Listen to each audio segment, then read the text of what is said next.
Bismillahirrahmanirrahim. Assalamualaikum warahmatullahi wabarakatuh. Innal hamdalillah nahmaduhu wa nasta'inuhu wa nastaghfiruh wa natubu ilayhi wa nastahdihi wa nastarshiduhu wa na'udzu billahi min shururi anfusina wa sayyiati a'malina. Man yahdihillahu fala mudilla lahu wa man yudlilhu falan tajida lahu waliyyan murshida. Amma ba'd. قال الله تعالى في القرآن الكريم يا أيها الذين آمنوا اتقوا الله حق تقاته ولا تموتن إلا وأنتم مسلمون. وقال سبحانه يا أيها الذين آمنوا اتقوا الله وقولوا قولا سديدا يصلح لكم أعمالكم ويغفر لكم ذنوبكم ومن يطع الله ورسوله فقد فاز فوزا عظيما.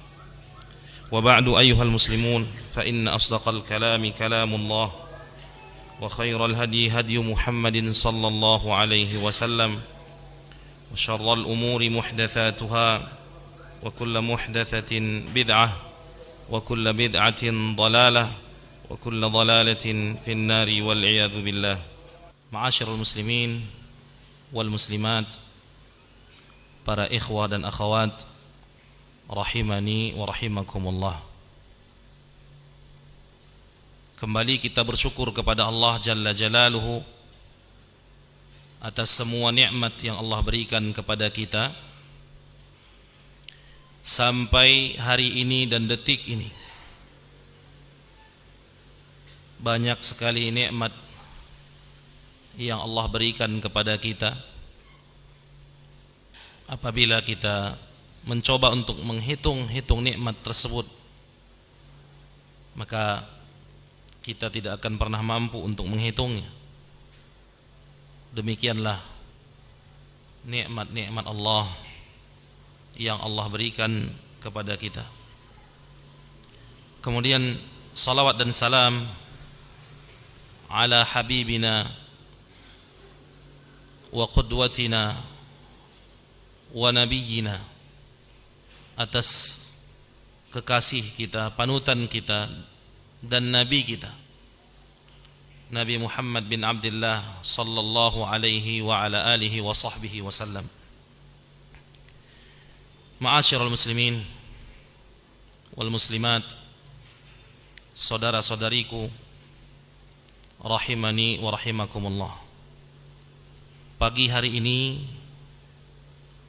merupakan sebuah kebahagiaan yang sangat mendasar, khususnya bagi kami, ketika bertemu dan kembali bertatap muka dengan saudara-saudara kami yang ada di kota ini. Semoga Allah subhanahu wa ta'ala senantiasa berikan kepada kita taufik untuk beramal saleh, dan Allah jadikan kita hamba-hambanya yang istiqamah di atas kebaikan sampai mamat, sampai Allah subhanahu wa ta'ala memanggil kita satu persatu. Ma'asyiral muslimin wal muslimat rahimani wa rahimakumullah. Pertemuan kali ini adalah dalam rangka pembahasan sebuah risalah, sebuah surat yang ditulis oleh Al-Imam Ibnul Qayyim rahimahullah rahmatan wasi'ah, yang beliau tulis untuk salah seorang saudaranya yang bernama Alauddin. Awalnya beliau hanya mengkhususkan Alauddin saja dalam nasihat-nasihat yang beliau tulis dalam surat ini.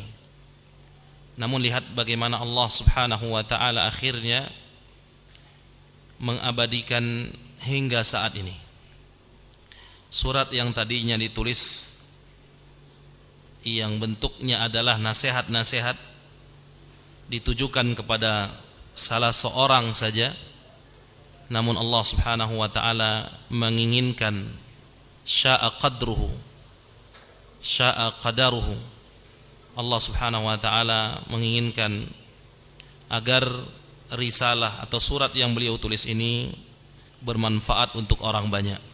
Maka tidaklah ini terjadi kecuali karena keikhlasan Al-Imam Ibnul Qayyim dalam menuliskan surat tersebut untuk menasihati salah seorang saudaranya. Maka sebelum kita membaca risalah ini, terlebih dahulu kita memohon kepada Allah Subhanahu wa taala at-taufiq was-sadad. Kita minta kepada Allah taufik, kita minta kepada Allah pertolongan, karena tanpa taufik dan pertolongan Allah Subhanahu wa taala maka kita tidak akan mampu untuk menjelaskan apa yang dituliskan oleh Ibnul Qayyim ini. Semoga para ikhwah dan akhwat diberikan oleh Allah Subhanahu wa taala kesabaran untuk menyimak satu persatu nasihat-nasihat indah yang dituliskan oleh Imam Ibnul Qayyim ini. Dan nasihat ini adalah nasihat emas yang juga sangat bermanfaat untuk kita, khususnya pada hari ini dan zaman ini di mana kita menghadapi berbagai macam fitnah, dan yang terbesar di antaranya adalah fitnah syahwat dan fitnah syubhat. Para ikhwah dan akhwat sekalian, rahimani wa rahimakumullah, risalah ini dijelaskan oleh para ulama dari dulu sampai akhir ini, sampai hari ini. Ini menunjukkan bahwa risalah ini memiliki banyak sekali keutamaan dan banyak sekali manfaat, karena di dalamnya dituliskan nasihat-nasihat yang sangat kita butuhkan, khususnya kita yang hidup di hari ini. Mari kita simak satu persatu nasihat-nasihat beliau, dan semoga Allah Subhanahu wa taala kuatkan hati dan fisik kita untuk merealisasikannya dalam kehidupan kita. Beliau berkata, Allahul mas'ulul marjul ijabah an yuhsina ilal akh ala iddin fid dunya wal akhirah wa yanfa'a bihi wa yaj'alahu mubarakan aynama kan. Beliau berkata, Allah lah yang diminta dan diharap darinya ijabah doa. Semoga Allah Subhanahu wa taala memberikan kebaikan kepada saudara Alauddin di dunia dan di akhirat. Ini awal nasihat yang sangat baik. Diawali dengan doa-doa kebaikan untuk orang yang akan dinasihati. Maka ini menjadi pelajaran bagi kita sebelum menasihati seseorang yang mungkin kita anggap perlu dan penting kita nasihati, maka terlebih dahulu angkatlah tangan kita untuk mendoakannya doa-doa kebaikan.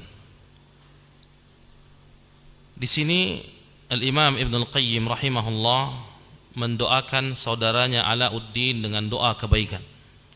Semoga Allah Subhanahu wa taala berikan kebaikan kepada saudara Alauddin di dunia dan di akhirat. Dan semoga Allah Subhanahu wa taala jadikan dia orang yang bermanfaat.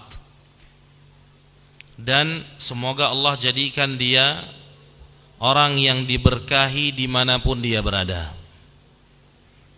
Ini adalah doa-doa mengawali nasihat. Kemudian Al-Imam Ibnul Qayyim menjelaskan makna keberkahan bagi seseorang. Kapan seseorang dikatakan orang yang diberkahi oleh Allah Subhanahu wa taala? Dijelaskan oleh beliau di sini, fa inna barakatar rajuli ta'limuhu lil khairi haitsu halla. Yang pertama, sesungguhnya keberkahan seseorang itu ada pada ta'limnya terhadap kebaikan. Ya, seseorang yang mau atau rela memposisikan dirinya sebagai orang yang mengajarkan kebaikan walaupun dia tahu tidak ada imbalan duniawi yang dia akan dapatkan, tetapi dia paham sepenuhnya bahwa ada imbalan ukhrawi yang dia akan dapatkan dari ta'limnya terhadap kebaikan tersebut. Maka bentuk keberkahan seseorang disebutkan oleh Al-Imam Ibnul Qayyim adalah ta'limuhu lil khair haitsu halla, dimanapun dia berada, berusaha untuk menjelaskan kebaikan untuk orang lain, ya, memberikan kebaikan untuk orang lain dimanapun dia berada. Wa nushuhu likulli man ijtama'a bih, dan bentuk keberkahan seseorang itu juga ada pada nasihat-nasihatnya untuk orang-orang yang ada di sisinya, yang sedang berkumpul bersamanya, dimanapun dia berada, dengan orang-orang sahabat-sahabat atau saudara-saudaranya, maka dia adalah orang yang suka untuk menasihati, suka untuk mengingatkan tentang akhirat, mengingatkan tentang kebaikan dan memotivasi orang lain untuk melakukan kebaikan. Dia tidak hanya fokus untuk melakukan kebaikan bagi dirinya sendiri, tapi dia berusaha bagaimana orang lain juga melakukan kebaikan yang sama untuk dirinya dan memberikan pula kebaikan tersebut untuk orang lain. Ini bentuk keberkahan. Jadi teman-teman sekalian, kalau ada orang yang seperti ini di kota ini, maka absyir bil khair, bergembiralah, antum sedang memiliki teman yang Allah berkahi. Kuatkan pegangan tangan kita dengannya, karena orang yang seperti ini langka, khususnya pada saat ini. Orang yang mau menghabiskan waktunya untuk memberikan kebaikan kepada orang lain dan memposisikan dirinya sebagai penasehat untuk orang lain, ini langka, jarang di zaman kita. Maka saya katakan, jika ini kita dapati di kota kita ini, ada teman-teman kita yang sifatnya sama dengan yang disebutkan oleh Al-Imam Ibnul Qayyim, ya, menghabiskan waktunya untuk memberikan kebaikan, menasihati orang lain, ya, melakukan perjalanan yang panjang untuk itu, maka absyiru bil khair, berbahagialah, karena sesungguhnya orang yang demikian itu adalah ciri-ciri orang yang Allah berkahi.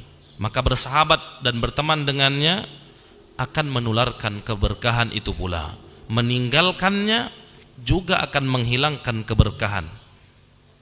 Kemudian Al-Imam Ibnul Qayyim berkata, qala Allah Ta'ala ikhbaran 'anil Masih alaihi salam.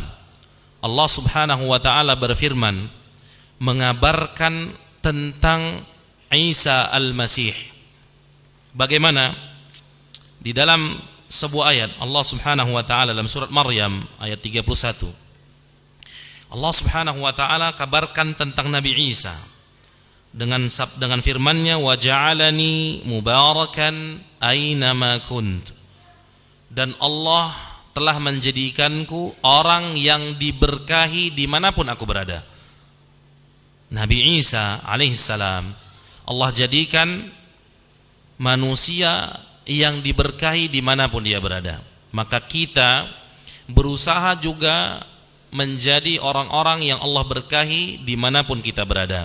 Di antara bentuk keberkahan itu, ya, disebutkan oleh Al-Imam Ibnul Qayyim, ada pada dua hal tadi: mau mengajarkan manusia kebaikan dan mau menasehati manusia yang ada bersamanya, saudara-saudaranya, teman-temannya, atau siapa saja yang sedang berkumpul dengannya, maka dia berusaha untuk menasehati mereka.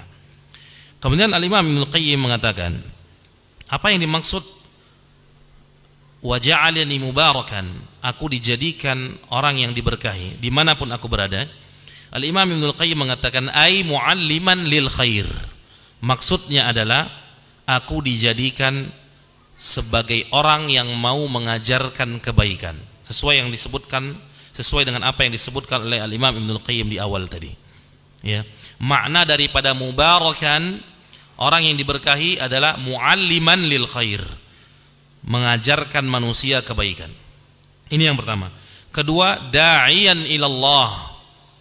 Yang kedua adalah menjadi orang yang mengajak kepada Allah, mendakwahkan dakwah ini kepada Allah Subhanahu wa taala, bukan menjadi orang yang mengajak orang lain kepada dirinya, tapi mengajak orang lain kepada Allah Subhanahu wa taala, walaupun merugikan dirinya, walaupun akhirnya orang lain melupakan dirinya, karena tugasnya bukan mengajak orang lain untuk peduli kepadanya, tapi mengajak orang lain untuk taat kepada Allah dan Rasulnya. Nah, ini diantara sifat diberkahi. Yang pertama tadi adalah mualliman lil khair. Orang yang diberkahi itu adalah maksudnya orang yang mau mengajarkan orang lain kebaikan. Yang kedua, menjadi seorang dai, mengajak kepada Allah Subhanahu wa taala, mengajak orang lain kepada Allah Subhanahu wa taala. Kemudian mudzakiran bihi. Yang ketiga, yang dimaksud dengan mubarakan, orang yang diberkahi adalah mudzakiran bihi, mengingatkan kepada Allah Subhanahu wa taala, mengingatkan orang lain kepada Allah Subhanahu wa taala. Kemudian yang keempat, muraghiban fi ta'atihi, memotivasi orang lain untuk mentaati Allah Subhanahu wa taala.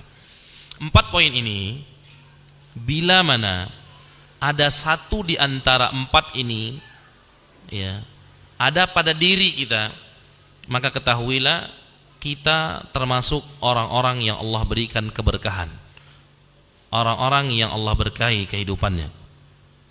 Kemudian beliau berkata, fahadha min barakatir rajul. Ini yakni 4 sifat tadi yang kita sebutkan tadi adalah di antara bentuk keberkahan yang dimiliki oleh seseorang. Di antara bentuk keberkahan yang dimiliki oleh seseorang. Maka kalau ada di antara kita yang memiliki sifat satu saja di antara 4 sifat ini, 4 kriteria ini, maka dia sudah memposisikan dirinya sebagai orang yang Allah berkahi. Ya, dan kita berharap semuanya tanpa terkecuali hidup kita ini adalah hidup yang diberkahi oleh Allah Subhanahu wa taala. Ya. Dan kita berlindung kepada Allah Subhanahu wa taala dari terhalangnya kita dari keberkahan. Al-Imam Ibnul Qayyim melanjutkan, "Wa man khala min hadza", siapa yang kosong darinya 4 sifat ini, artinya tak ada satupun dari 4 sifat ini yang dia miliki, faqad khala minal barakah, sungguh dia telah kosong dari keberkahan. Sungguh dia telah kosong dari keberkahan. Kalau Anda tidak mampu untuk mengajarkan manusia kebaikan, maka jadilah yang kedua, mengajak orang lain kepada Allah. Kalau juga tidak mampu, jadilah yang ketiga, mengingatkan orang lain tentang Allah. Juga tidak mampu, maka ambil yang terakhir, memotivasi orang lain untuk taat kepada Allah. Maka kalau tidak juga bisa, Anda bukan orang yang diberkahi. Ini menurut pendapat Al-Imam Ibnul Qayyim. Wa man khala min hadza, siapa yang kosong dari ini semuanya, faqad khala minal barakah, maka sungguh dia telah kosong dari keberkahan yang disebutkan Allah Subhanahu wa taala dalam Al-Qur'an Karim. Maka ambil satu dari 4 sifat yang disebutkan oleh Al-Imam Ibnul Qayyim. Kemudian ma'asyiral ikhwah, beliau berkata, wa muhiqat barakatu liqa'ihi wal ijtima'i bihi. Yang lebih parah lagi, orang-orang yang kosong dari keberkahan ini, bukan hanya sekedar tidak diberkahi, tapi dihapuskan juga keberkahan bertemu dengannya dan berkumpul dengannya. Artinya, kalau kita wal'iyadzu billah tidak memiliki 4 sifat ini, maka orang yang bertemu dengan kita dan orang yang berkumpul dengan kita juga Allah akan hapuskan keberkahan. Ya, karena apa? Karena orang tersebut telah berkumpul dengan orang yang Allah tidak berikan keberkahan padanya. Maka ini yang saya sebutkan tadi akan menular kepada orang lain penyakit itu. Orang yang Allah tidak berikan keberkahan, maka orang yang bertemu dan berkumpul dengannya juga Allah akan hapuskan keberkahan. Kemudian, bal tumhaqu barakatu man laqiya wajtama'a bih. Bahkan akan dihapuskan keberkahan orang-orang yang bertemu dengannya dan berkumpul dengannya. Fa innahu yudayyi'ul waqta fil majirayat wa yufsidul qalba. Sesungguhnya orang tersebut, siapa yang dimaksud orang tersebut di sini? Orang yang kehilangan keberkahan, orang yang Allah tidak berikan keberkahan, tidak memposisikan dirinya pada 4 kriteria atau sifat yang disebutkan oleh Ibnul Qayyim. Maka kata Ibnul Qayyim, orang tersebut akan menghabiskan waktunya dalam perkara-perkara yang sia-sia. Kalau tidak mengajarkan kepada manusia kebaikan, tidak pula mengajak manusia kepada Allah, tidak pula mengingatkan orang lain kepada Allah, tidak pula memotivasi orang lain untuk taat kepada Allah, maka jatuh kepada poin yang kelima atau sifat yang kelima. Apa itu? Orang yang selalu menghabiskan waktunya dalam perkara yang sia-sia. Fil majirayat. Al-majirayat ini dalam bahasa Arab alladhi yajri min kalamin nas. Ya, sibuk dengan perkara-perkara atau ucapan-ucapan yang beredar di kalangan manusia. Sibuk dengan gosip. Namun orang yang mengambil satu dari 4 sifat yang disebutkan oleh Imam Ibnul Qayyim, maka dia akan terhindar dari hal ini. Dia akan terhindar dari menghabiskan waktu dalam perkara-perkara yang tidak baik dan yang tidak bermanfaat. Kemudian ma'asyul ikhwah, beliau berkata wa yufsidul qalba, dan yang demikian tersebut juga dapat merusak hati. Nah, orang-orang yang sibuk dengan gosip, membicarakan pembicaraan yang terjadi di kalangan manusia, ghibah, gosip dan lain sebagainya, maka ujung-ujungnya akan merusak hati. Akan merusak hatinya. Bukan hanya menghabiskan waktu dalam perkara yang sia-sia, tapi ujungnya akan merusak hatinya. Maka ini harus dihindarkan. Ya, harus kita hindarkan hal-hal yang tidak bermanfaat, membicarakan perkara-perkara yang tidak bermanfaat, apalagi yang mendatangkan madarat, karena akan merusak hati. Kemudian Al-Imam Ibnul Qayyim melanjutkan, wa fasadul qalbi wa kullu afatin tadkhulu 'ala al-'abdi fasababuha dhaya'ul waqti wa fasadul qalb. Maka semua musibah atau petaka yang menghampiri seorang hamba, ya, petaka yang menghampiri seorang hamba, itu sebabnya adalah dhaya'ul waqt wa fasadul qalb. Ya, sebabnya yang pertama, telah disia-siakannya waktu dan rusaknya hati. Ya, kita ulangi, seluruh petaka, musibah yang menghampiri seorang hamba, sebabnya ada 2. Yang pertama, karena telah menyia-nyiakan waktu, dan yang kedua, karena rusaknya hati. Seseorang yang sudah menyia-nyiakan waktunya dalam perkara yang tidak bermanfaat, apalagi wal'iyadzu billah dalam perkara yang dilarang dalam agama, maka ujung-ujungnya akan merusak hatinya. Ini akan sepaket. Ini adalah sepaket. Orang yang sibuk dengan perkara-perkara yang tidak bermanfaat, apalagi perkara-perkara yang haram, maka ujung-ujungnya akan merusak hati. Akan merusak hatinya. Wa ta'udu bi dhaya'i hadhihi min Allah wa nuqsani darajatihi wa manzilatihi 'indahu. Dan akhirnya orang yang rusak hatinya, ujung-ujungnya juga akan kehilangan bagiannya dari Allah, akan kehilangan derajat dan kedudukannya di sisi Allah Subhanahu wa taala. Maksudnya dia tidak lagi menjadi orang yang diperhitungkan, ya, tidak berguna. Allah tidak menganggap dia, ya, karena sibuk dengan perkara-perkara yang tidak bermanfaat dan hatinya telah rusak. Walihada, oleh karena itu Al-Imam Ibnu Qayyim berkata, wassa ba'du syuyukh, ya, sebagian ulama, maksudnya ini adalah sebagian ulama-ulama beliau, sebagian guru-gurunya Ibnu Qayyim memberikan nasihat. Nah, kalau ini dinasehatkan oleh guru-guru Al-Imam Ibnu Qayyim untuk ulama-ulama yang selevel dengan Ibnu Qayyim, maka kita lebih pantas untuk dinasehati dengan nasihat ini. Maka dengarkan nasihat ini. Apa kata beliau? Faqal, sebagian guru-guru kami menasehati kami dengan ucapan ini. Ihdharu mukhalatata man tudayyi'u mukhalatatuhu al-waqta wa tufsidul qalba. Artinya, hindarilah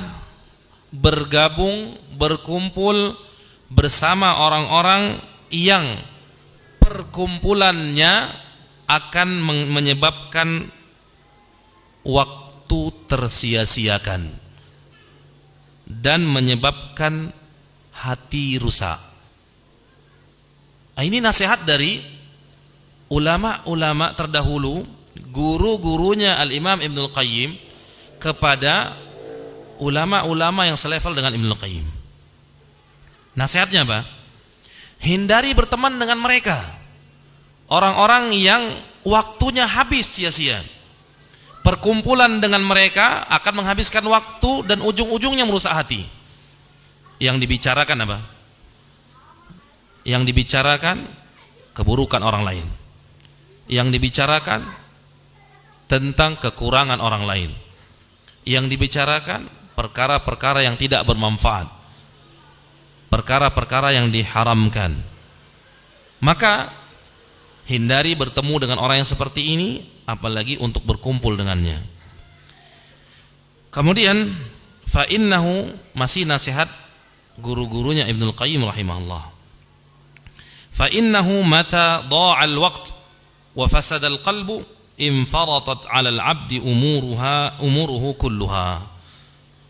Karena sesungguhnya apabila waktu telah disia-siakan dan hati telah rusak, maka akan sia-sia pula lah seluruh urusan seorang hamba.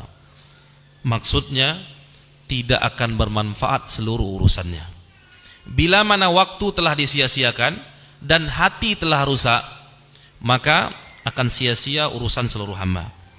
Ini harus kita ketahui, ya, bahwa terjadinya sebuah kemungkaran dan kemaksiatan serta kedurhakaan kepada Allah dan Rasulnya diawali dengan tersia-siakannya waktu dan rusaknya hati. Ya, diawali dengan tersia-siakannya waktu dan rusaknya hati. Kita lanjutkan. Wa kana mimman qala Allahu fihi, maka jadilah dia seseorang seperti yang Allah firmankan di dalam Al-Quran. Allah berfirman, وَلَا تُطِعْ مَنْ أَغْفَلْنَا قَلْبَهُ عَنْ ذِكْرِنَا وَاتَّبَعَ هَوَاهُ وَكَانَ أَمْرُهُ فُرُطًا. Artinya, janganlah Muhammad engkau taati, engkau ikuti orang-orang yang telah kami lalaikan hatinya dari mengingat kami dan mengikuti hawa nafsunya, sesungguhnya perkaranya telah melampaui batas. Nabi kita tercinta alaihi salatu wassalam dilarang oleh Allah subhanahu wa ta'ala untuk mengikuti orang-orang yang menghabiskan waktunya dalam perkara-perkara sia-sia, yang Allah lalaikan hatinya dari mengingat kami. Orang-orang yang menghabiskan waktunya dalam perkara yang sia-sia sama dengan orang-orang yang Allah lalaikan hatinya dari mengingat Allah subhanahu wa ta'ala. Orang-orang yang lalai hatinya dari mengingat Allah, maka akan menghabiskan waktunya dalam perkara yang tidak bermanfaat. Dan jangan mengikuti orang-orang yang mengekor hawa nafsunya, ittaba'a hawahu. Allah larang Nabi kita alaihi salatu wassalam untuk mentaati orang-orang yang mengekor hawa nafsunya, mengikuti hawa nafsunya. Wa kana amruhu furuta, dan perkara orang yang seperti ini telah melampaui batas. Orang-orang yang Allah lalaikan hatinya dari mengingat Allah dan orang-orang yang mengikuti hawa nafsunya, mengikuti keinginannya, adalah orang-orang yang telah melampaui batas. Wa man ta'ammala hala hadzal khalqi, siapa saja, kata Ibnul Qayyim rahimahullah, yang memperhatikan keadaan orang ini. Orang ini maksudnya orang-orang yang Allah lalaikan hatinya dari mengingat Allah dan mengekor hawa nafsunya, atau orang-orang yang menghabiskan waktunya dalam perkara-perkara yang tidak bermanfaat dan telah rusak hatinya. Siapa saja yang memperhatikan keadaan orang yang seperti ini, maka wajadahum kullahum illa aqallal qalil, dia akan mendapati mereka kecuali sedikit sekali di antara mereka, mimman ghafulat qulubuhum an dzikrillah, yaitu termasuk orang-orang yang lalai hatinya dari mengingat Allah subhanahu wa ta'ala, wattaba'u ahwa'ahum, dan termasuk orang-orang yang mengikuti hawa nafsunya. Ya, jadi kalau kita berusaha untuk perhatikan keadaan orang-orang di luar sana yang hari-harinya habis untuk perkara-perkara yang tidak bermanfaat, yang rusak hatinya, apa yang mereka lakukan? Ya, hari-harinya, waktunya yang begitu panjang, ya, semuanya tak satu pun atau tak sedikit pun dimanfaatkan untuk mengingat Allah. Dan sudah pasti mereka itu adalah orang-orang yang menjadi pengekor hawa nafsu, yang mengikuti hawa nafsunya. Kemudian beliau berkata lagi, wasarat umuruhum wa masalihuhum furuta, maka mereka tersebut adalah orang-orang yang seluruh perkaranya tersia-siakan. Ya. Orang-orang yang sibuk dengan perkara-perkara yang tidak bermanfaat dan telah rusak hatinya, mengekor hawa nafsunya, akan tersia-siakan seluruh urusannya. Ay farratu fima yanfa'uhum wa ya'udu bi salahihim washtaghalu bima la yanfa'uhum bal ya'udu bi dararihim ajilan wa ajila. Maksudnya, mereka menyia-nyiakan perkara yang bermanfaat untuk mereka dan yang bisa mendatangkan kemaslahatan untuk mereka, mereka sia-siakan, dan mereka sibuk terhadap perkara yang tidak bermanfaat untuk mereka, bahkan perkara yang bisa berpulang dengan keburukan untuk mereka, cepat atau lambat. Ajilan wa ajila, cepat atau lambat, ini akan mereka rasakan. Nah, orang-orang yang sibuk dengan perkara yang tidak bermanfaat untuk mereka, ya, kemudian melalaikan perkara-perkara yang padahal bermanfaat untuk mereka, orang yang seperti ini akan segera mendapatkan keburukan. Kata Ibnu Qayyim, ajilan wa ajila, keburukan itu segera, cepat atau lambat pasti akan datang. Wa haula, dan mereka, qad amara Allah subhanahu rasulahu alla yuti'ahum.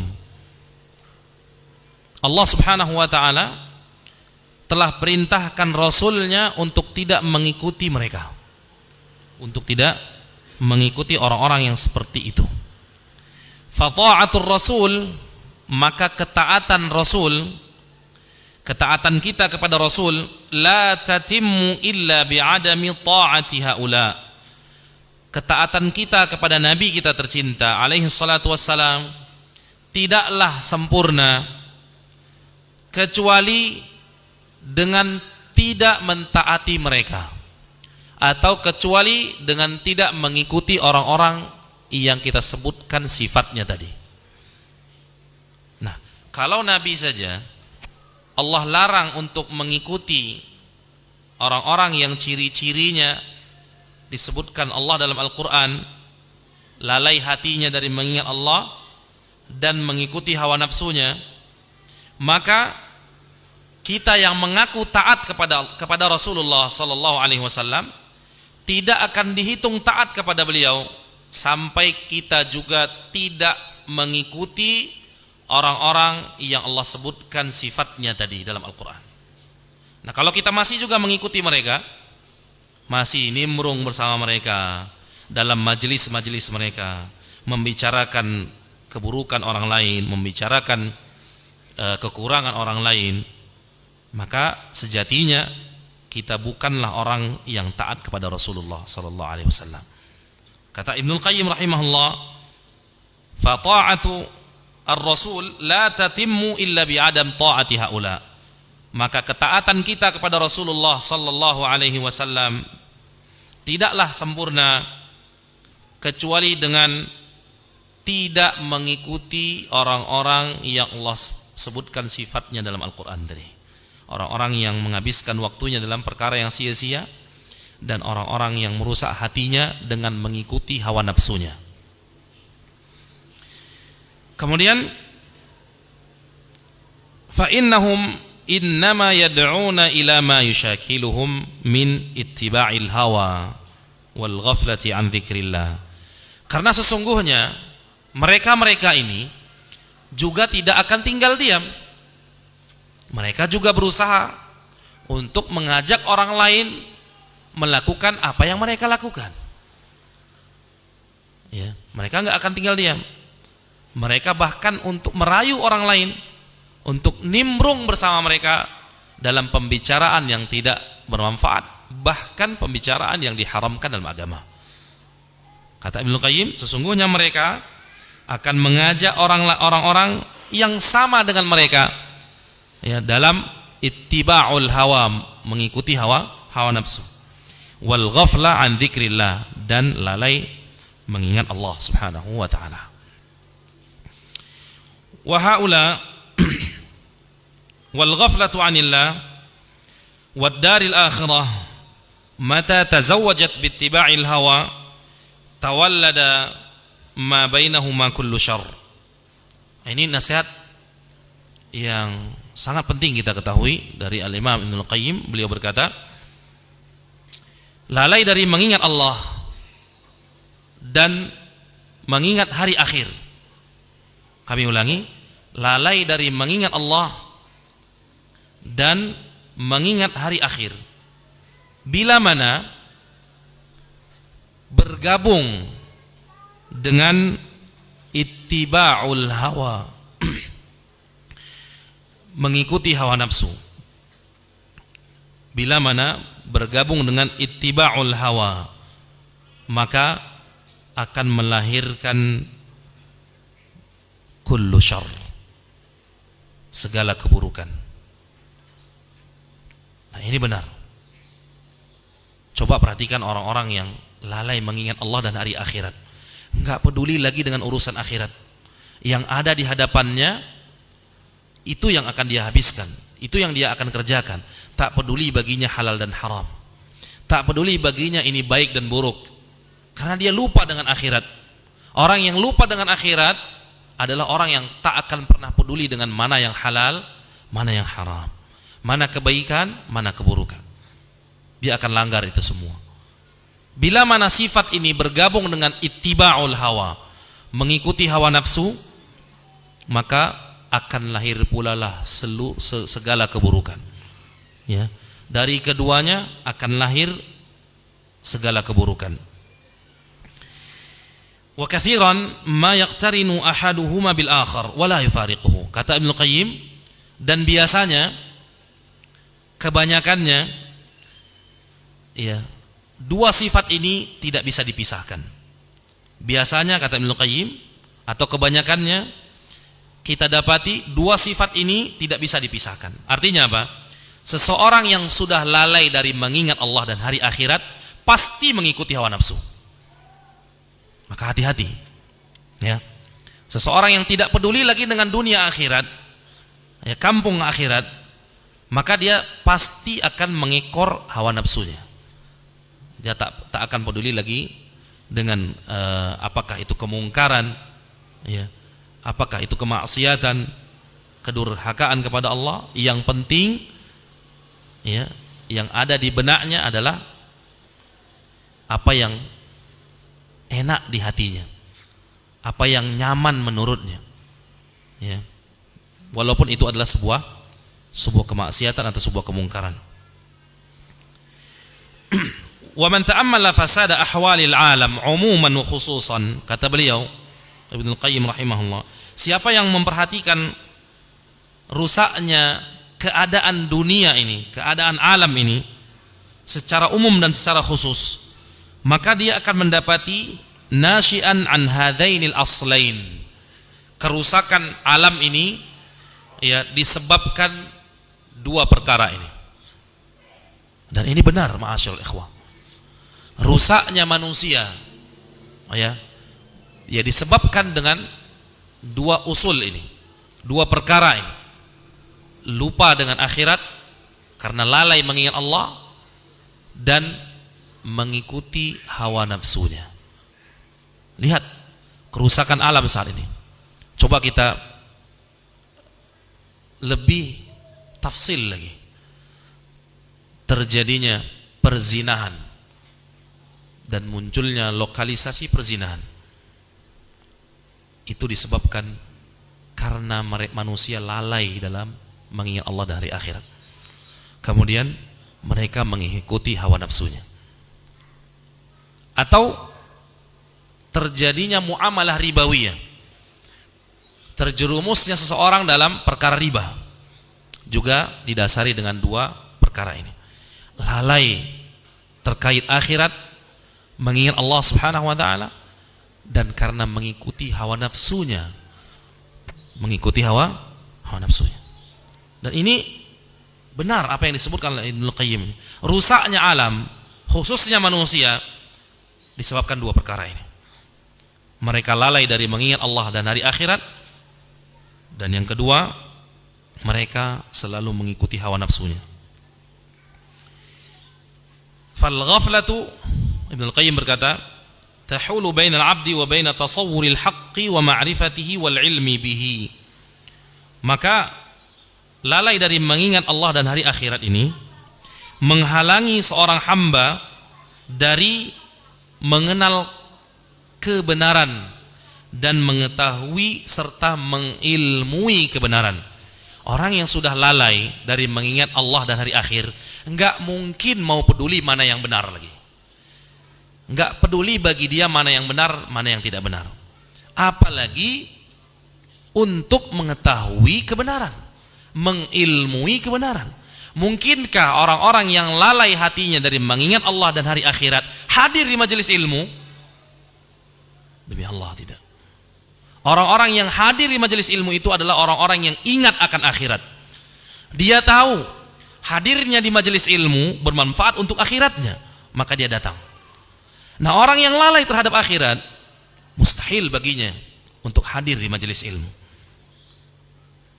Dan ini benar apa yang disebutkan oleh Ibnu Qayyim, bahwa lalai dari mengingat Allah dan hari akhirat menghalangi seorang hamba dari mengenal kebenaran, mengetahui kebenaran, dan mengilmui kebenaran, hingga akhirnya fayakun minadh-dhallin, Akhirnya dia menjadi orang-orang yang disebutkan Allah dalam surah Al-Fatihah ad-dallin, orang-orang yang sesat. Kenapa? Kenapa bisa terjadi kesesatan? Terjadi kesesatan karena tidak adanya ilmu. Orang yang lalai dari akhirat dan mengingat Allah tidak akan penting baginya ilmu. Kalau tidak penting baginya ilmu, maka ujung-ujungnya dia akan menjadi orang yang sesat. Sepaket ini. Jadi munculnya perkara-perkara baru dalam agama atau yang dikenal dengan bid'ah. Apa yang menyebabkannya? Apa yang mendasarinya? Yang mendasarinya karena tidak adanya ilmu. Ini yang pertama. Ya. Kalau tidak ada ilmu, maka tidak akan mengenal kebenaran. Orang yang tidak mengenal kebenaran, maka akan tersesat di jalan. Kemudian Ibnu Qayyim berkata, "Wattiba'ul hawa yasudduhu an qasdil haqqi wa iradatihi wattiba'ih." Sedangkan mengikuti hawa nafsu, mengekor hawa nafsu, itu bisa menghalangi seseorang dari menginginkan kebenaran dan melakukan kebenaran. Ya. Kalau tadi lupa terhadap Allah dan hari akhirat dapat menyebabkan seorang hamba terharang dari ilmu dan akan menjadi sesat, maka mengekor hawa nafsu bisa menghalangi seseorang untuk melakukan kebenaran, untuk ittiba'us sunnah, mengikuti sunnah, untuk melakukan, mengaplikasikan kebenaran, mengaplikasikan ilmu dalam perbuatan. Ya. Karena dia mengekor hawa nafsunya. Yang dia lakukan adalah apa yang senang bagi hatinya saja. Tak penting baginya halal dan haram. Apa saja yang memuaskan nafsunya dia lakukan. Akhirnya apa? Akhirnya menghalangi dirinya dari melakukan kebaikan. Dia tahu, ya, hadir di majelis ilmu adalah sebuah kebaikan, tapi dia nggak akan pernah hadir karena tidak senang baginya, karena tidak sesuai dengan hawa nafsunya. Yang sesuai dengan hawa nafsunya apa? Ya, hadir di tempat-tempat yang bentuknya adalah kedurhakaan dan kemungkaran. Nah, ini disenangi oleh jiwanya, karena jiwa tersebut menyukai perkara-perkara yang sifatnya asik dan enak. Demikianlah neraka itu dipagari oleh Allah Subhanahu wa taala dengan sesuatu yang sesuai atau cocok dengan syahwat. Dan surga itu dipagari, dibentengi dengan perkara-perkara yang dibenci oleh jiwa, yang tak sesuai dengan hawa nafsu. Ya, jiwa kita benci salat, jiwa kita benci sedekah, jiwa kita benci jihad, enggak disukai oleh jiwa. Ya. Menghabiskan waktu dalam ketaatan, menghabiskan duit untuk melakukan ketaatan, ini pada hakikatnya tidak disenangi oleh jiwa. Namun bila mana jiwa itu berjihad untuk menahan dan sabar dalam melakukannya, maka Allah Subhanahu wa taala akan bukakan pagar itu menuju surga. Jadi ma'asyiral ikhwah rahimani wa rahimakumullah, ya, lalai dari mengingat Allah dan hari akhir menyebabkan seseorang sesat karena tidak penting baginya ilmu, sementara ittiba'ul hawa, mengikuti hawa nafsu, ya, menyebabkan seorang tidak menginginkan atau tidak mau melakukan kebaikan, sehingga dia tergolong ke dalam fayakun minal maghdubi alaihim. Ya, disebutkan oleh Allah Subhanahu wa taala dalam surat Al-Fatihah, al-maghdub alaihim, yakni orang-orang yang Allah murka atas mereka. Ad-dallin, orang-orang yang sesat. Disebutkan oleh ulama kita dalam tafsir mereka, ad-dallin seperti kan nasara, orang-orang Nasrani. Kenapa? Karena mereka tidak memiliki ilmu dan beramal dengan apa yang mereka miliki saja tanpa ilmu, maka sesat. Sementara al-maghdub alaihim adalah orang-orang Yahudi, orang-orang yang memiliki ilmu tapi tak mau mengamalkan ilmu tersebut, maka mereka dimurkai oleh Allah Subhanahu wa taala. Kemudian Ibnu Qayyim menyebutkan wa ammal mun'am alaihim, sedangkan orang yang Allah beri nikmat atas mereka, fahum alladzina manallahu alaihim bima'rifatil haqqi ilma wa bil inqiyadi ilaihi wa itharihi ala ma siwahu amala. Sementara orang-orang yang Allah beri nikmat atas mereka, siapa mereka? Adalah orang-orang yang Allah berikan pengetahuan kebenaran untuk mereka. Orang-orang yang memiliki ilmu terhadap kebenaran. Ini pertama sifatnya. Orang-orang yang memiliki ilmu terhadap kebenaran. Ya. Ini disebutkan dalam surah Al-Fatihah, shiratal ladzina an'amta 'alaihim. Orang-orang yang Allah beri nikmat, orang-orang yang Engkau beri nikmat ya Allah. Siapa orang-orang yang Allah beri nikmat tersebut? Di antara ciri-cirinya adalah orang-orang yang Allah beri ilmu untuk mengetahui kebenaran. Kemudian wabil inqiyadi ilaihi wa itharihi ala ma siwahu amala, dan Allah beri taufik untuk mereka, atas mereka untuk mengamalkan, untuk tunduk terhadap apa yang mereka miliki atau terhadap ilmu yang mereka miliki. Ya, mengamalkan ilmu yang mereka miliki, tunduk kepada Allah Subhanahu wa taala dan Rasulnya, ya. Kemudian memiliki atau Allah berikan mereka pengetahuan terhadap kebenaran.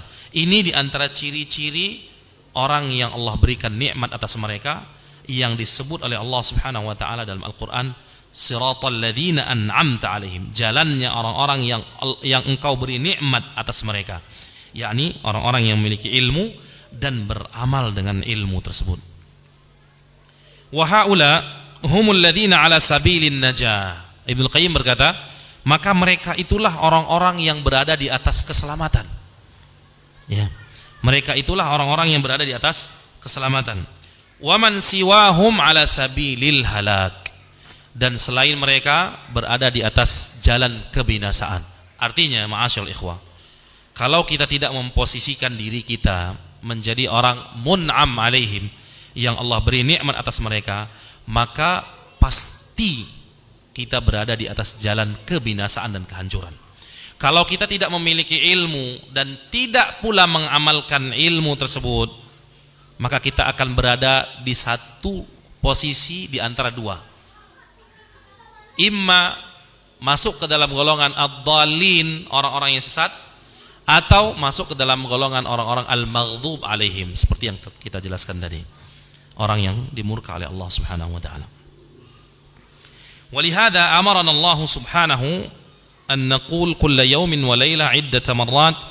Oleh karena itu Allah Subhanahu wa taala perintahkan kepada kita untuk mengatakan sehari semalam, ya, berulang-ulang kali mengucapkan doa. Apa doanya?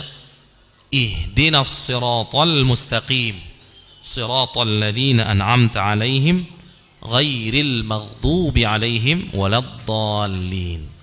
Berapa kali kita ucapkan dalam sehari semalam ini? Minimal dalam 5 waktu salat kita, ya, ada 17 rakaat. Setiap rakaat kita mengucapkan surah Al-Fatihah, dan di dalam surah Al-Fatihah tersebut ada doa ini. Ayat ini terdapat dalam surah Al-Fatihah.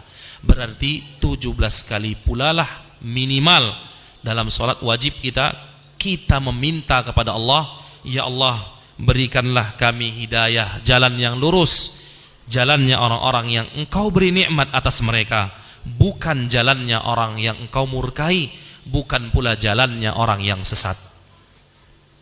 17 kali kita minta permohonan ini kepada Allah Subhanahu wa taala dalam salat wajib kita.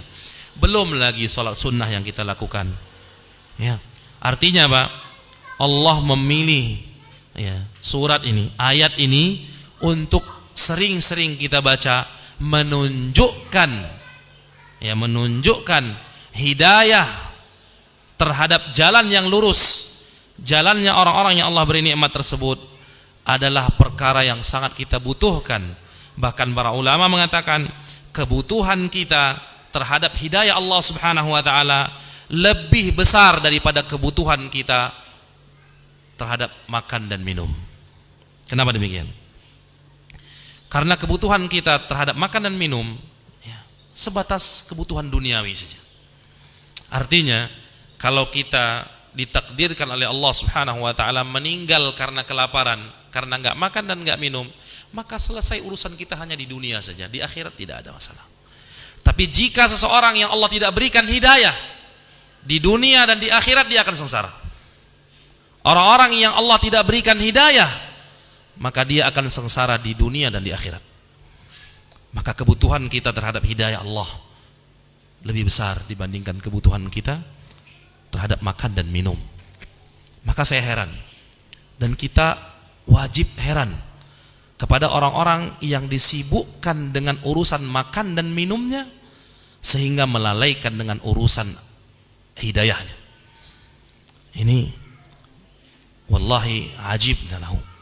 Demi Allah, kita heran dengan orang seperti ini. Orang-orang yang sibuk dengan urusan makan dan minumnya akhirnya melalaikan urusan yang terpentingnya, yaitu urusan hidayahnya. Maka mari kita buka pikiran kita dan kita buka hati kita. Seharusnya yang menjadi prioritas utama kita adalah apa yang bisa menyebabkan kita mendapatkan hidayah dari Allah Subhanahu wa taala. Bukan hanya sibuk dengan makanan dan minum, dengan pekerjaan kita yang sekedar hanya memenuhi kebutuhan dan makan dan minum kita. Kemudian ma'asyiral ikhwah rahimani wa rahimakumullah. Al-Imam Ibnu Qayyim berkata, "Fa innal 'abda muttarrun kullal ittirar ila an yakuna 'arifan bima yanfa'uhu fi ma'ashihi wa ma'adihi." Sesungguhnya seorang hamba wajib mengetahui, wajib menjadi orang yang tahu terhadap apa yang bermanfaat untuk dirinya di dunia dan di akhiratnya. Fi ma'ashihi wa ma'adihi, di dunia dan di akhiratnya. Wa an yakun mu'thiran muridan lima yanfa'u, dan hendaklah dia menjadi orang yang berupaya dan berusaha mencapai sesuatu yang bermanfaat untuknya, mengusahakan sesuatu untuk hal-hal yang bermanfaat baginya. Yang pertama, Ibnu Qayyim katakan wajib bagi seorang mengetahui apa yang bermanfaat untuk dirinya. Ini yang pertama. Yang kedua, kata Ibnu Qayyim, wajib seseorang merelakan waktunya, menghabiskan apa saja yang dia miliki untuk sesuatu yang bermanfaat untuknya, untuk sesuatu yang bermanfaat baginya. Setelah mengetahui mana yang bermanfaat, maka dia juga wajib melakukan hal-hal yang bermanfaat tersebut, walaupun harus merelakan waktunya, walaupun harus merelakan hartanya atau apa saja yang dia miliki, walaupun harus meninggalkan orang yang dia cintai demi sesuatu yang bermanfaat untuknya. Bukan hanya sekedar wajib mengetahui apa yang bermanfaat kemudian meninggalkan sebab-sebabnya, tidak. Ada orang yang sibuk mengetahui hal-hal yang bermanfaat tapi tidak sama sekali menginginkan atau berjuang untuk melakukan hal yang bermanfaat untuk dirinya tersebut dan orang lain tersebut. Fokus hanya mengetahui mana yang bermanfaat saja, tapi tidak pernah berjalan di atas jalan yang mengantarkannya kepada sesuatu yang bermanfaat itu. Kemudian mujtaniban lima yadurruhu, dan juga wajib berusaha menjauhkan dirinya dari perkara-perkara yang membahayakannya, Tadi berusaha untuk menjadi orang yang berjihad, sibuk dengan perkara yang bermanfaat baginya, melakukan perkara-perkara tersebut. Ini yang kedua, sibuk menghindarkan dirinya dari perkara-perkara yang membahayakan. Famajmu'u hadain yakunu qad hudiya ila siratil mustaqim. Maka dengan dua hal apa itu? Yang pertama, wajib mengetahui hal-hal yang bermanfaat. Yang kedua, wajib berusaha melakukan yang bermanfaat dan menjauhkan yang berbahaya. Dengan dua ini, kata Ibnu Qayyim, maka dia telah mendapatkan hidayah di atas jalan yang lurus. Kenapa demikian? Iya, sejatinya kita hidup di dunia ini, ma'asyiral ikhwah, hanya untuk dua perkara ini. Kita hidup di dunia ini untuk dua perkara ini. Mengetahui mana yang bermanfaat untuk kita dunia dan akhirat kita, dan menjauhkan diri kita dari perkara-perkara yang berbahaya bagi dunia dan akhirat kita. Dengan demikian, kata Ibnul Qayyim, dia telah menjadi orang yang Allah berikan hidayah, jalan yang lurus kepadanya.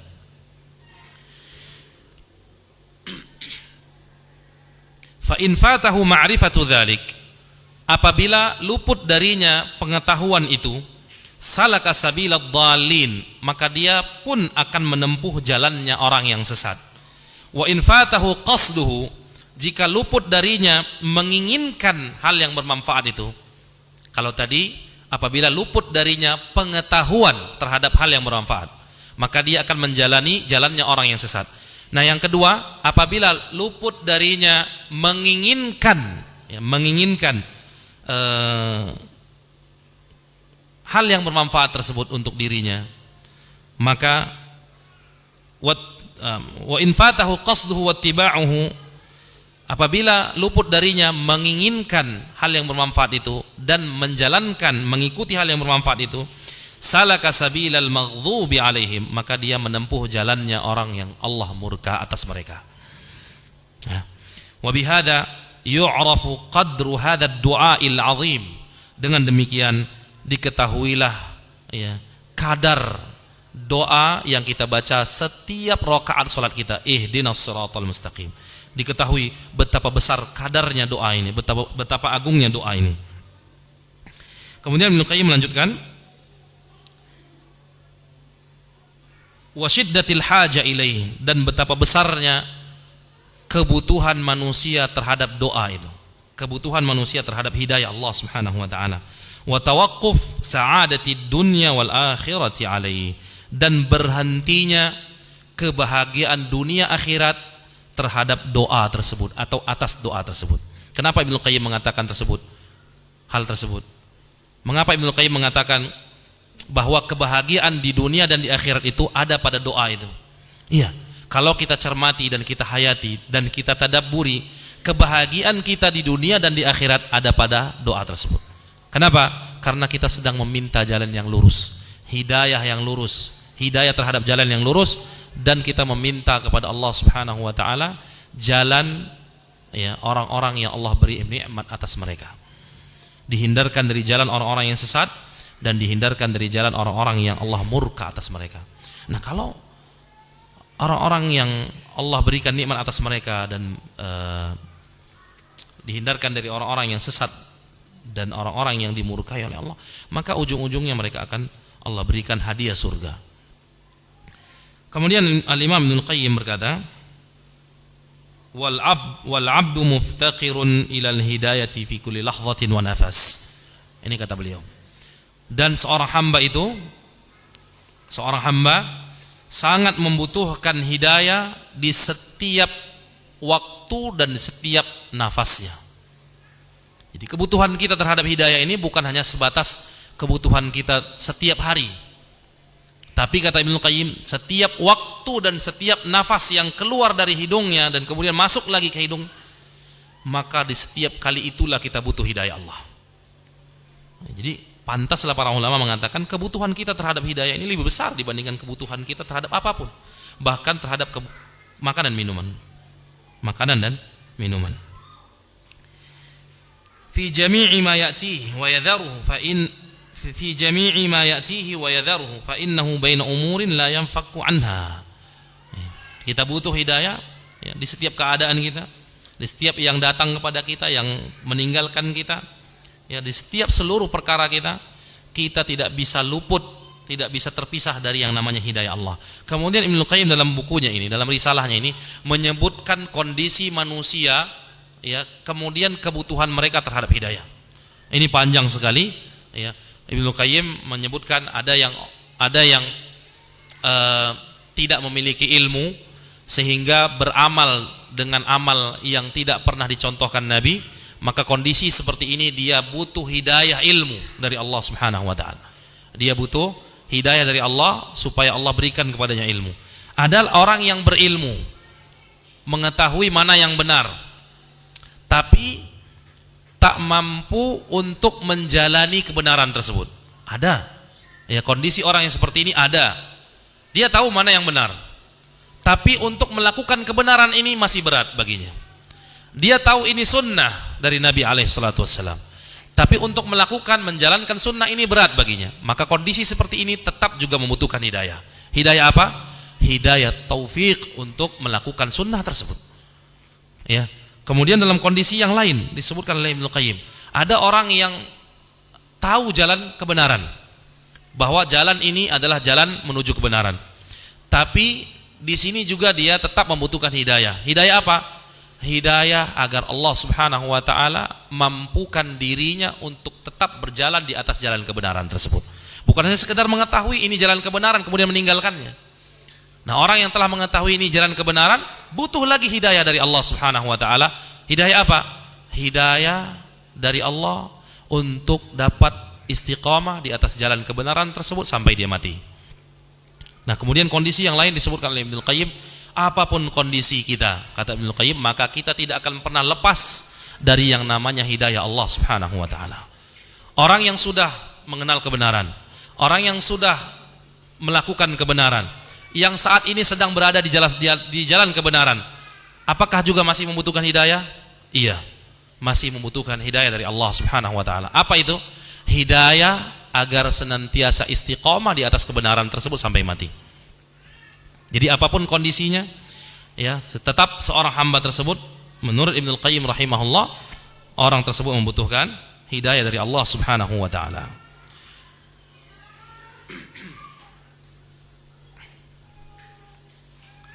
Kemudian ada lagi orang yang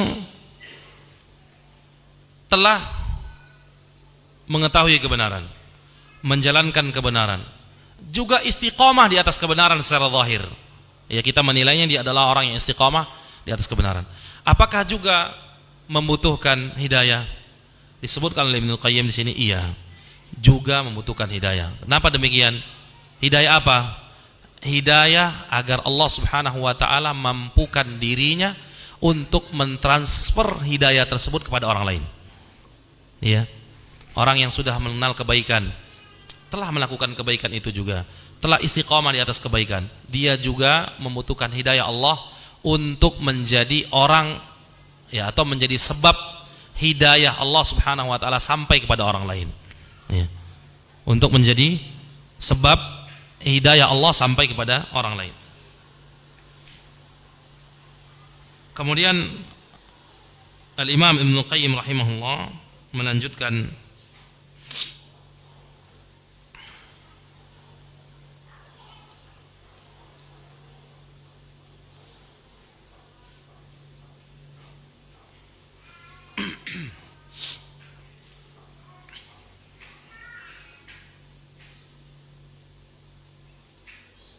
waqad athna Allah Subhanahu wa ta'ala ala ibadihi al-mu'minin.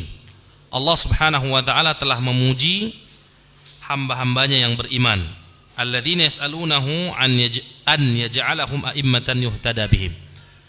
Orang-orang hamba-hamba yang Allah puji itu adalah orang-orang yang meminta kepada Allah agar Allah jadikan mereka panutan-panutan dalam agama, a'immatan fid din, ya, wa ja'alna minhum a'immatan yahduna bi amrina lamma sabaru wa kanu bi ayatina yuqinun. Dalam ayat ini Allah Subhanahu wa taala berfirman, dan kami jadikan di antara mereka, di antara hamba-hamba tersebut, a'immatan yahduna bi amrina, imam-imam, panutan-panutan, yahduna bi amrina, yang berusaha mentransfer hidayah Allah, ya, dengan cara perintah Allah Subhanahu wa taala, dengan Al-Qur'an dan Sunnah, mendakwahkan orang lain dengan cara Al-Qur'an dan Sunnah. Yahduna bi amrina lamma sabaru, Allah jadikan mereka panutan tatkala mereka bersabar, wa kanu bi ayatina yuqinun, dan mereka itu yakin terhadap ayat-ayat Allah Subhanahu wa taala. Al-Imam Ibnu Qayyim mengatakan, Allah Subhanahu wa taala memuji hamba-hambanya yang beriman, yang sifatnya adalah meminta kepada Allah agar Allah jadikan mereka a'immatan fid din, panutan-panutan dalam agama. Qala Allah Ta'ala fi sifati ibadihi walladzina yaquluna rabbana hab lana min azwajina wa dhurriyyatina qurrata a'yun waj'alna lil muttaqina imama. Artinya, Dan orang-orang yang berkata, ini di antara sifat orang-orang yang beriman. Apa perkataan mereka? Rabbana, wahai Tuhan kami, hablana, berikanlah kepada kami, min azwajina, dari istri-istri kami, pasangan-pasangan kami, wa dzurriyyatina, keturunan-keturunan kami, anak cucu kami, jadikanlah qurrata a'yun, penyejuk mata kami, waj'alna, dan jadikanlah kami, lil muttaqina, bagi orang-orang yang beriman, imama, panutan. Ya. Ini doanya orang-orang yang beriman kepada Allah Subhanahu wa taala, meminta agar mereka dijadikan imam bagi orang-orang yang bertakwa. Al-Imam Ibnul Qayyim berkata, ya, tidaklah seseorang dijadikan imam bagi orang yang bertakwa, ya, sampai dia mengikuti orang yang bertakwa sebelumnya. Ya, kita ulangi, tidaklah seseorang itu dijadikan oleh Allah Subhanahu wa taala orang yang menjadi panutan bagi orang yang bertakwa sampai kapan? Sampai dia sendiri mengikuti orang-orang yang bertakwa di masa dia dan sebelumnya. Jadi untuk mencapai keimaman dalam agama atau mencapai derajat menjadi panutan dalam agama ini, seseorang terlebih dahulu harus mengikuti orang-orang yang bertakwa di masanya dan sebelumnya.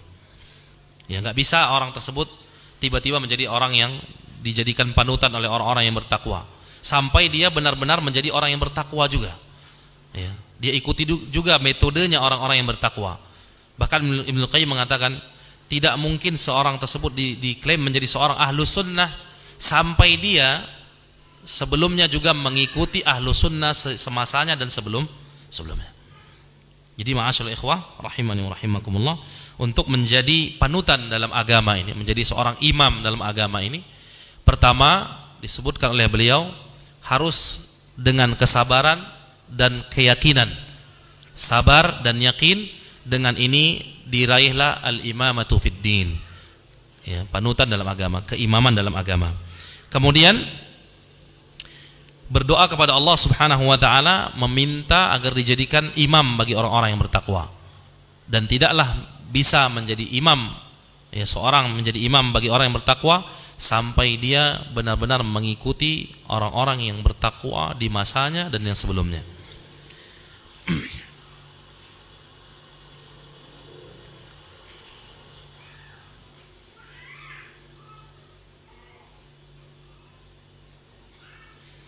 Waqad akhbara subhanahu anna hadhihi al-imamah innama tunalu bis-sabri wal yaqin.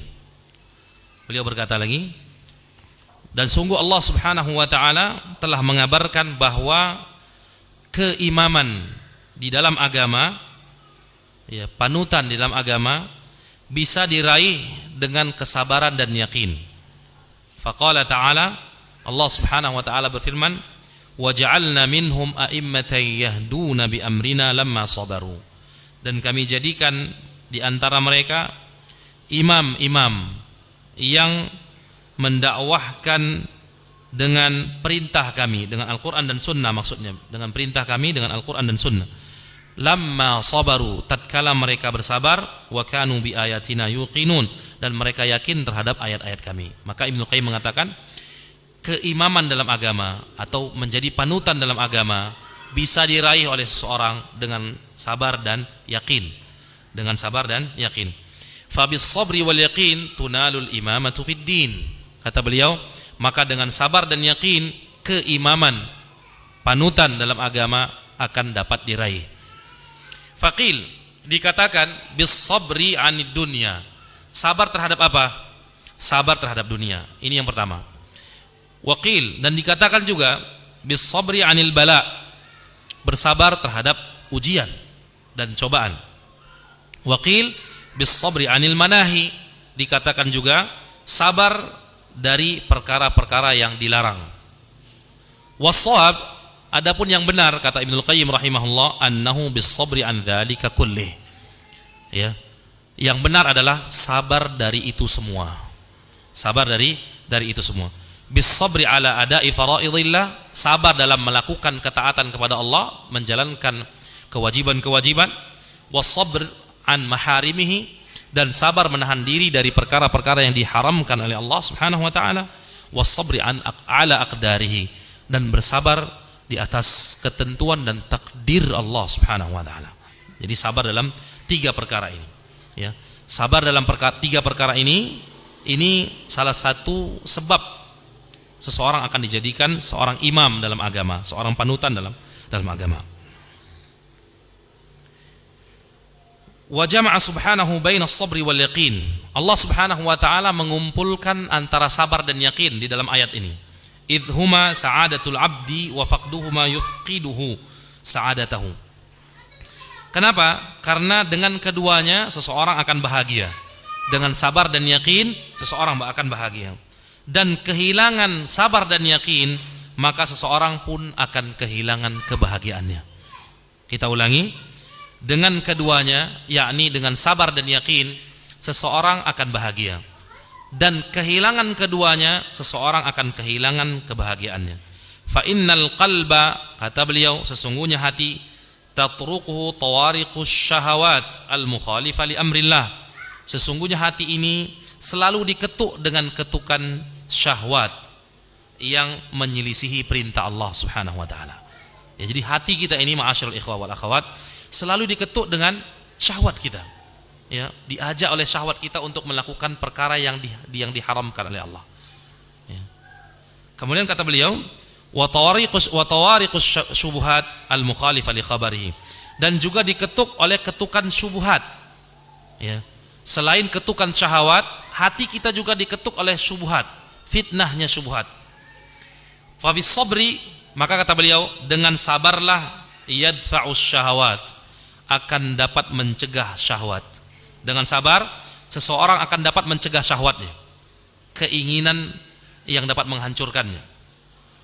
Wabil yakin, dan dengan keyakinan seseorang akan dapat mencegah dirinya dari syubhat. Apa itu syubhat? Kerancuan dalam berpikir dalam masalah akidah. Ya, kerancuan dalam masalah akidah. Dan ini berbahaya. 2 fitnah ini adalah fitnah terbesar di masa ini. Fitnah syahwat dan fitnah syubhat. Dengan kedua-duanya seseorang akan dapat menghindarkan dirinya, baik itu dari syahwatnya dan dari syubhatnya. Dengan demikian muncullah kebahagiaan di dalam hatinya. Fa inna syahwata wasyubhata mudaddatani lid-din min kulli wajh. Kata beliau, sesungguhnya syahwat dan syubhat itu bertolak belakang dengan agama ini dari segala sisi. Ya. Syubhat dan syahwat itu pasti menyelisihi agama, ya, dari segala sisi. Nah, orang-orang yang mampu menolaknya, mencegah dirinya dari 2 ini, maka dia akan mendapatkan kebahagiaannya. Fala yanju min adzabillah. Orang yang mengikuti syahwat dan syubhatnya, maka tidak akan selamat dari azab Allah. Illa man dafa'a syahawatihi bis sabr, kecuali orang-orang yang mencegah syahwatnya dengan kesabaran, wa syubhatihi bil yaqin, dan mencegah syubhatnya dengan keyakinannya kepada Allah Subhanahu wa taala. Adanya syubhat misalnya yang ditiupkan oleh syaitan, ya, ditiupkan oleh syaitan syubhat tentang wujudnya Allah Subhanahu wa taala. Allah itu tak bisa dilihat, berarti tidak ada. Ini syubhat, kerancuan. Maka dengan keyakinan kita terhadap wujudnya Allah Subhanahu wa taala, kita telah mencegah dan menolak syubhat tersebut. Walihada akhbara subhanahu an hubuti a'mali ahli syahwat wa syubhat. Oleh karena itu dalam ayat Allah Subhanahu wa taala menjelaskan, mengabarkan kepada kita hancurnya amalan orang-orang yang mengikuti syahwatnya dan mengikuti syubhatnya.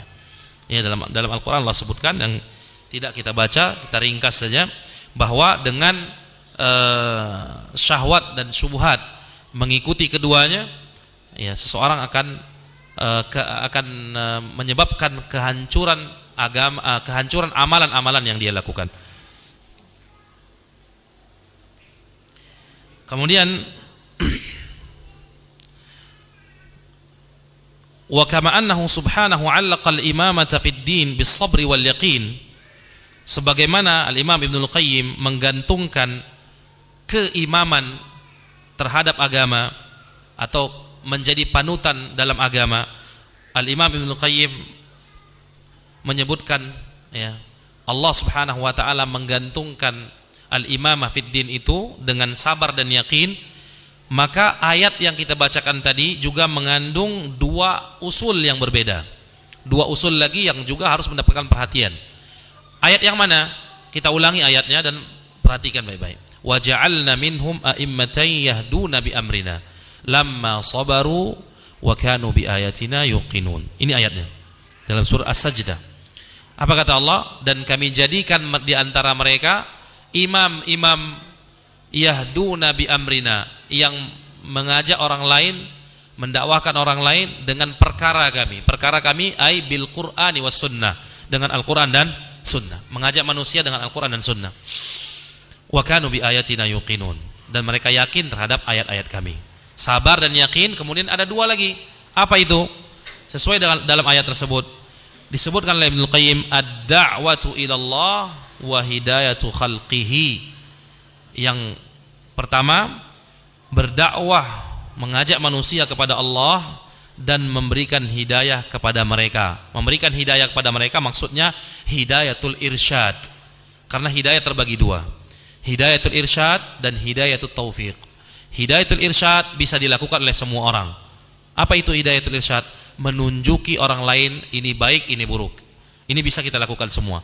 Tapi hidayah itu taufik, ini hanya milik Allah Subhanahu wa taala. Setelah kita tunjukkan kepada orang lain ini jalan kebenaran, maka Allah Subhanahu wa taala yang berikan hidayah kepadanya untuk menjalani jalan kebenaran tersebut, bukan kita. Nah, hidayah ini ma'asyiral ikhwah, ya, mengajak orang lain kepada Allah dan memberikan hidayah kepada mereka. Ini poin ketiga dalam ayat ini. Dalam ayat wa ja'alna minhum a'immatan yahduna bi amrina lamma sabaru wa kanu bi ayatina yuqinun. Adapun yang kedua dalam ayat ini, hidayatuhum bima amara bihi ala lisani rasulih la bi muqtada uqulihim wa ara'ihim wa siyasatihim wa adwaqihim wa taqlid aslafihim bi ghairi burhanin min Allah. Yang keempat, kalau yang pertama tadi sabar, yang kedua yakin, yang ketiga adalah mendakwahkan orang lain, yang keempat adalah berdakwah sesuai dengan perintah Allah dan Rasulnya. Jadi berdakwah bukan hanya berdakwah, tapi berdakwah sesuai dengan perintah Allah dan Rasulnya, mengajak manusia kepada apa yang sesuai dengan apa yang telah didakwakan oleh Nabi alaihi salatu wassalam.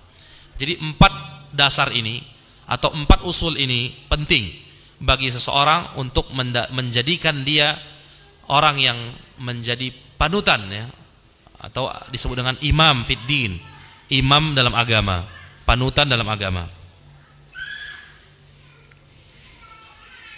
Fahadhihi arba'atu usulin tadammanatha hadhihi al-ayah. Maka ini adalah empat usul yang dikandung dalam ayat ini.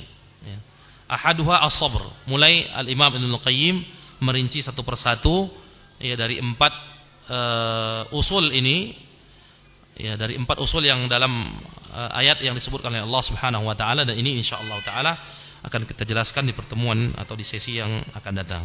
Kita cukupkan sampai di sini untuk sesi pertama. Barakallahu fikum. Barangkali ada pertanyaan yang ingin ditanyakan, fokus kepada materi dulu. Sallallahu alaihi wasallam. Sampai silakan.